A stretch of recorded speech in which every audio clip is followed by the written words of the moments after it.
So I found that to be incredibly useful, and also it's just, people like seeing their work come to life. There's a reason they're there. They're also into make pretend as well. So if you could show them that they're making pretend on a daily basis and how good it looks and how it's not just fucking fluff, like we're actually doing this, and it's kind of badass. People will give you 110, 120%, that impossible ratio. It's really, and I can't advocate it enough, man. If you're, and I don't want to take any jobs away from editors by any means, but I'll do this in 2 ways. If you're a director, you should edit your own shit. You got it. You got to know that footage, know every frame of it.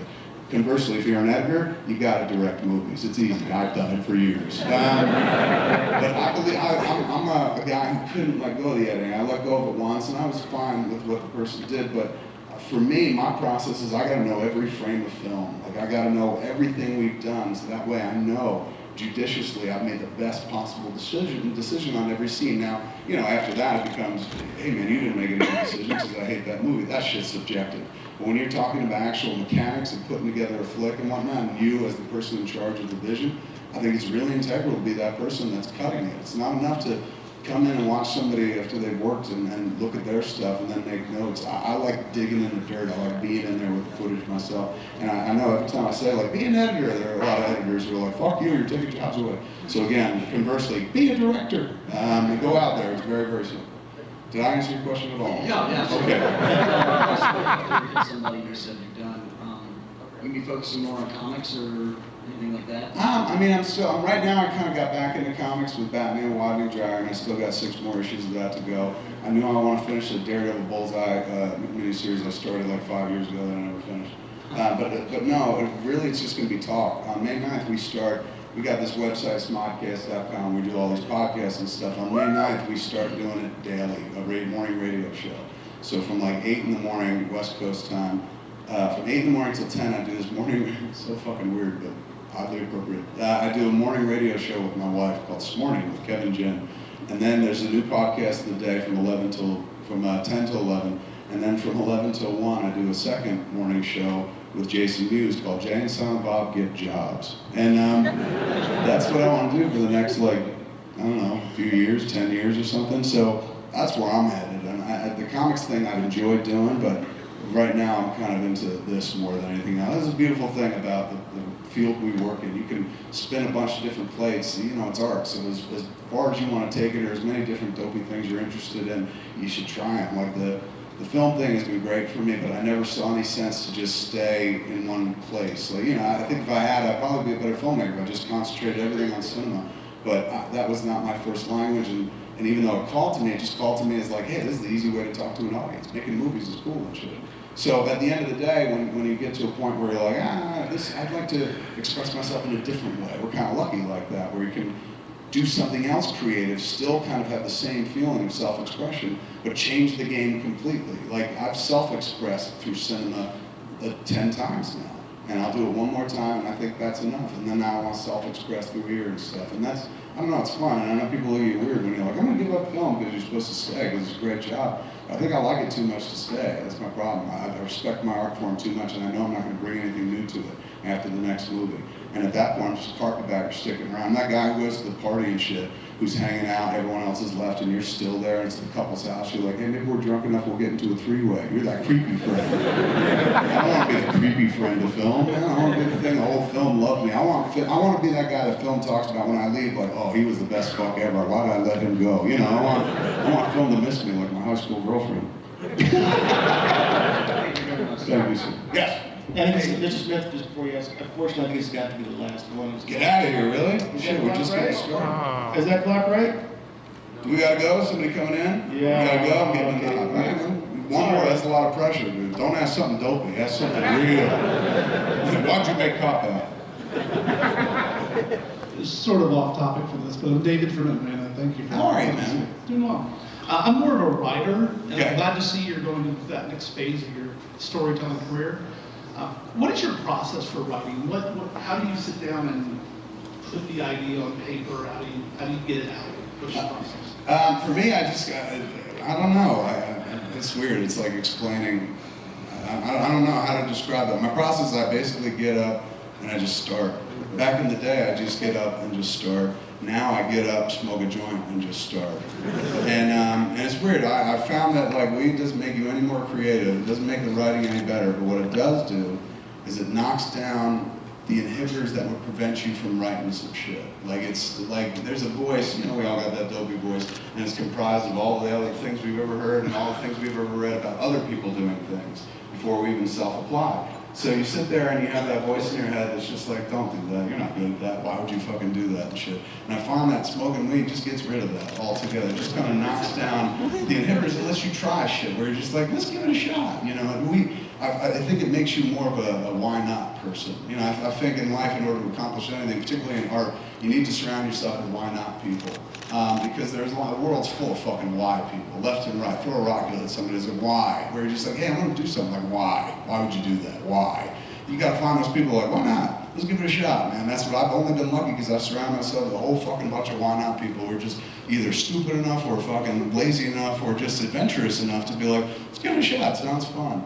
So the why not aspect of smoking weed is really nice because all that shit goes away, the self-doubt, any sort of like, don't do this, or it's been done before, people say you're no good at this. That's the first thing, because that's the biggest hurdle. Honestly, I think that's where writer's block comes from, is self-doubt. That's really the only enemy of the writer. It's the only kryptonite, is that voice inside, because it's subjective, right? It's crazy that you would ever go, I'm not good at this. There's no bar, there's no pattern, it's individualistic. I was talking, I think I talked about it the other day, but I was talking to my kid. She watches that show iCarly, and I was watching it with her the other day, and she's calling out jokes before they happen. I was like, you see this episode? She's like, you don't see that coming? And I was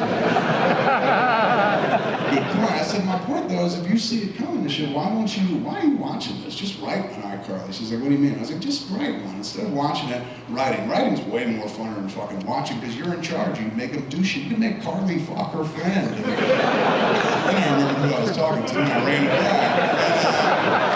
Oh, Jesus. Sometimes it hurts to be that candid. And so I was just like, you should give it a shot. And she goes, yeah, but what if nobody likes it? And I was like, don't you, I almost hit her. I was like, how dare you? That is not my child. You can't say that. I'll tell you what, somebody's gonna think it sucks. No matter how good it is, somebody's gonna think it sucks. It's that simple. Don't let that ever fucking stop you. Just go out and write. Just write it. Why not? What's the worst thing that could fucking happen? If somebody not liking it is the worst thing that can happen, I'll tell you, it's gonna happen and it ain't even bad. The worst thing that can happen is you write it and it starts World War III. Let's scale back from there, you know? So let's say you write it and your friends are like, why would you do this? Then you get away from those why people. You go hang out and show it to people and feel like, this is awesome. Why not? We should make this ourselves. Those are the people you want to gravitate toward. So for me, I've always just been able to kind of sit down and do that. And there have been moments, just sit down and write. And the moments later in the career, you do this long enough and people tell you you suck out. And, you know, you hear a lot of negativity. There's a lot of positivity as well. But as a human being like everyone else, I tend to listen to the negative rather than the positive, which is sad, but I'm trying to change that for the last 20 years. Like, listen to the positive. Why not necessarily focus on the negative stuff? So I'm trying to explain to the kid, fuck the negative. There's gonna be negative. It's gonna happen, man. But like, why would you let that stop you from playing God? Like, there's nothing more satisfying in this world than sitting down with a blank sheet of paper and creating a fucking universe. You know what God knows at that point. So it's like, don't let the thought of some fucking nameless idiot out there in the world just being like, this isn't good enough for them. Sure, it's not good enough for them. This is good enough for you. It's gonna be good enough for somebody else, man. Give it a shot, just sit down, start fucking writing. And so we talked to her yesterday, and she's like, I'm almost at the end. She was just like, trying to ask about, like, what do you mean? How do you write it? And I was like, well, I just do like 22 pages. And she's like, 22 is a lot. And I was like, not when it's spaced out like this. I showed her all the tricks and shit.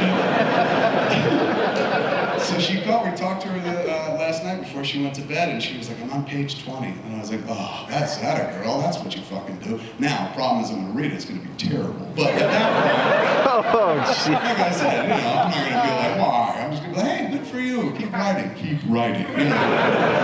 But I don't know. I think that's always been the key. Just keep fucking writing. Get out there and also be open to suggestion. I'm a writer first and foremost, and there's rigidity to that where there's a sense of authorship. And I think I've hurt myself many times over the years by being too rigid, by being the guy that's like, I didn't come up with that idea, so I can't use that. I got my own ideas, thank you, thank you very much. And Edgar Wright, who directed Shaun of the Dead, I think I spoke about this yesterday, he worked with Spielberg, and he told me the most illuminating aspects. He was in a room working with Spielberg and shit like that. I said, what was that like? He goes, he's very wealthy.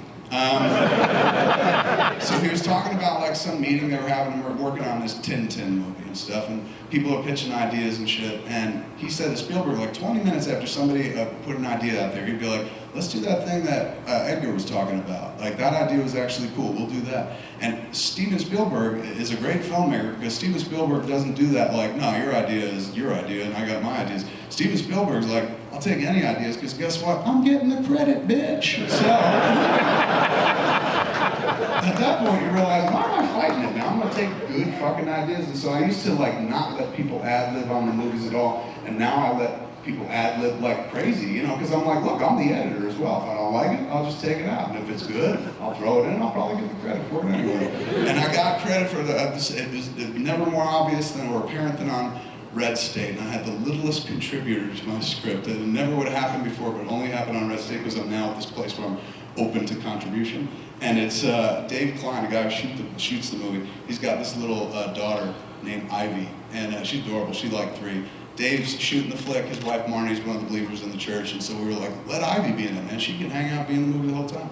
So she comes, sits in the chapel and whatnot. She's throughout the scene. You see her climbing over pews. Very adorable and stuff, but totally fucking 3 years old.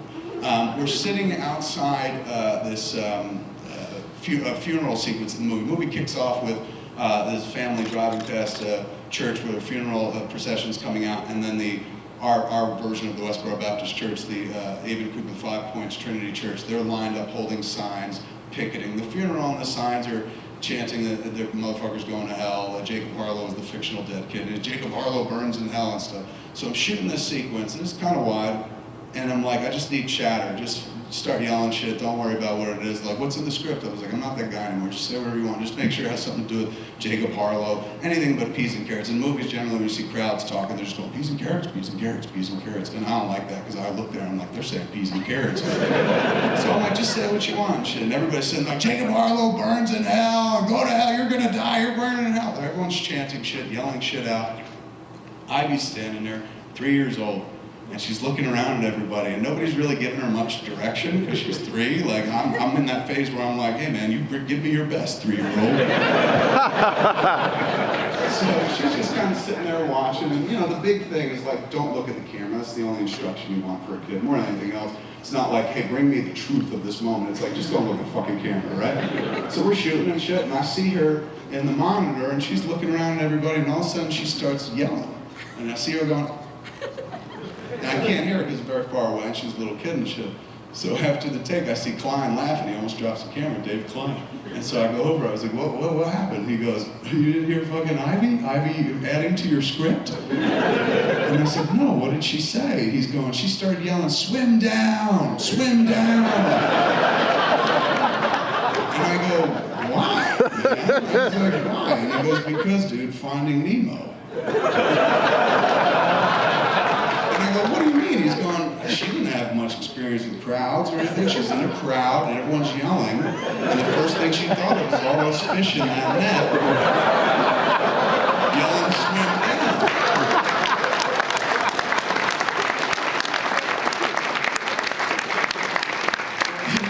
He goes, you gonna leave it in? I said, fuck yes. And he goes, why? And I was going, because like that's kind of like, that's a fun, childlike metaphor for going to hell, like swim down! Swim down! And sure enough, when we showed the movie, I think it was the 3rd tour stop, somebody in the fucking audience comes up to the mic and they're just like, was that kid yelling swim down? And I was like, no man, it's a religious metaphor for going to hell. We gotta get out of here, man. Thanks for coming in. Thank you so much. Thanks to Avid, thanks to NAB. We'll see you guys next year. Bye-bye. Matt wants to do the drawing. Hold on. Let's get one way out of here. What do they get for this? Meeting proposal. Get out of here. Somebody's going to do a meeting proposal. All right, here we go. Ticket number 295. This is unfair for me. I had the audience. Now I'm going to lose everybody except the winner, man. 295-139. Oh!